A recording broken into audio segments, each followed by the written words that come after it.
ঝাড়গ্রামের এক ঐতিহ্যবাহী উৎসব হলো মকর সংক্রান্তি। এই সময় সারা ঝাড়গ্রাম জুড়ে পৌষ পার্বণ পালন করা হয় বিশেষভাবে। ঝাড়গ্রামের বরাম থানে পুজো দেন ভক্তরা। ভক্তদের বিশ্বাস, এইখানে পুজো দিলে সকল মনস্কামনা পূরণ হবে, আর তাই দূর দূরান্ত থেকে ছুটে আসেন ভক্তরা। বহু যুগ ধরে ঝাড়গ্রামের সাঁকরাইলের জঙ্গলকুরচি গ্রামের রয়েছে এই বরাম থান। প্রতি বছরের মতো এই বছরেও অনুষ্ঠিত হচ্ছে বরাম মায়ের পুজো।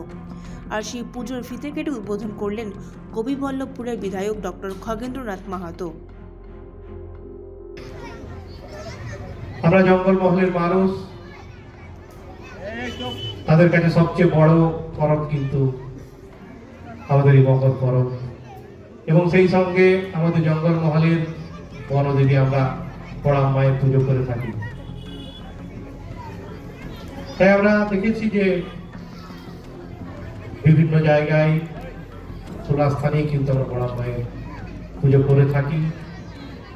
কিন্তু বিগত কয়েক বছর ধরেই ক্লাবের এবং পুজো কমিটি তাদের যে উদ্যোগ, যে মানুষকে সাথে নিয়ে পুজোর সাথে সাথে যদি আমরা তাদের পাশে দাঁড়াতে পারি, তাদেরকে কিছু বস্ত্র বিতরণ সহ অন্যান্য ভাবে যদি সাহায্য করতে পারি, সেই জন্য তারা কিন্তু এগিয়ে এসছেন। সেই জন্য আমি তাদেরকে বিশেষভাবে ধন্যবাদ জানাই। ঝাড়গ্রাম থেকে নিরোশের প্রতিনিধির রিপোর্ট, এনএম নিউজ। আরও খবরের আপডেট পেতে সাবস্ক্রাইব করুন আমাদের ইউটিউব চ্যানেলটি আর বেল আইকনে ক্লিক করুন নোটিফিকেশনস পেতে।